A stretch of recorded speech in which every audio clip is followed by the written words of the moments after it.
Have you ever sat at a family dinner where every toast was for someone else, never for you? Where every word of pride was aimed across the table, while you sat there, invisible, waiting for recognition that never came? That night, surrounded by laughter, clinking glasses, and golden candlelight, I made a decision. Enough. For the first time, I wasn't going to stay silent. The dining room glowed with warm gold, the clink of silverware blending with laughter that didn't quite reach me. Dad lifted his glass high, eyes shining with pride as he turned toward my sister. "To the daughter who made us so proud," he said, voice steady and full of satisfaction. Everyone clapped. Mom dabbed at her eyes. My sister blushed, like someone had placed a crown on her head. Then his gaze slid across the table and landed on me. His smile, sharp, rehearsed, didn't falter. "And you," he added, pausing just long enough for silence to settle. "When will we be able to say that about you?" The room went still. Forks hovered midair. I leaned back in my chair, lips curved in a calm smile. But inside, I felt decades of silence pressing down, balanced on one question I had never dared to answer. Before we continue, make sure to subscribe to the channel and tell us in the comments where you're listening from. The laughter faded, like a melody cut off mid-song. Glasses clinked half-heartedly, but the warmth in the air had vanished. Dad's words echoed inside me. It wasn't curiosity. It wasn't hope. It was a sentence, wrapped in a smile. A reminder that no matter what I did, I would never measure up. Not to her. Mom grabbed her glass too quickly, her rings catching the candlelight, like she could scatter the tension if she moved fast enough. My sister lowered her gaze, pretending interest in the untouched bread basket. They were all waiting for me to do what I always did. Swallow the sting, laugh it off, let silence smooth over the wound. But not this time. I set my glass down slowly. The soft click of glass on wood broke through the quiet. My voice was steady, low, but clear. "Maybe when you stop comparing me to her." The words drifted through the room like a spark in dry grass.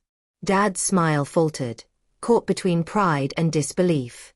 Mom shifted in her seat, twisting her napkin like she could squeeze the discomfort out of it.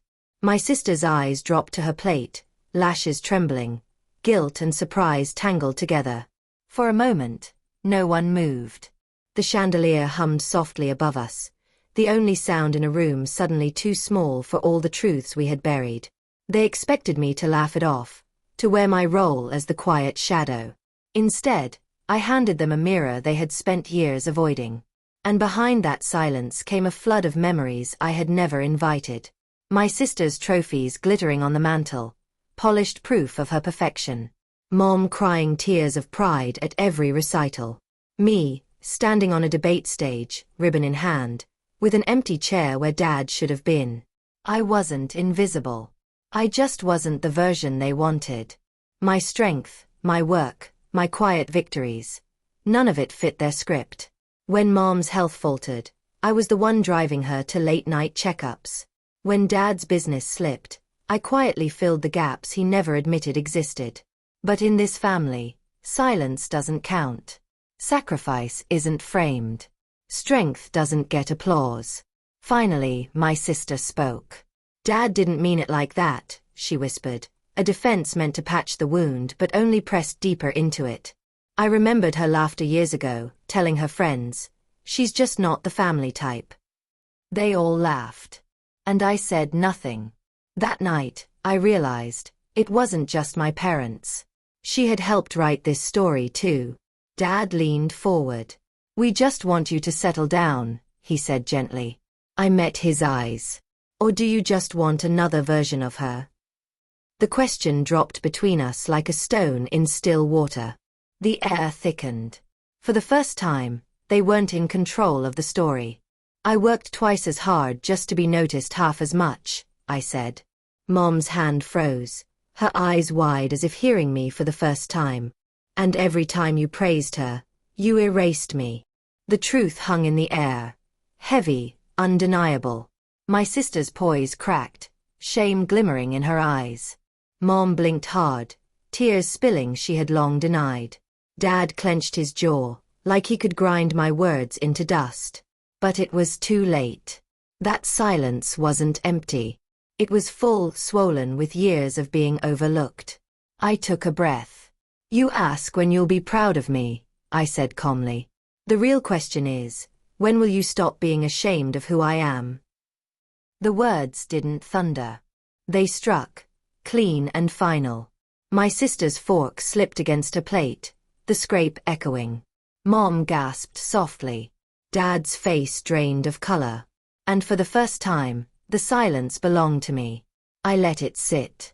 Then I folded my napkin carefully, like this ending deserved precision. Standing, I said quietly, "You don't need to toast me. I've learned to raise my own." Then I turned and walked away, each step louder than every toast they'd ever made. Days later, I sat on a small balcony with a close friend. No chandeliers, no rehearsed smiles, just two glasses clinking beneath the stars. We laughed. Not for anyone's approval. Just because it felt good. For the first time, my laughter didn't echo against judgment. It was mine. My phone buzzed with unread messages. I didn't open them. Their pride was never coming, and I didn't need it anymore.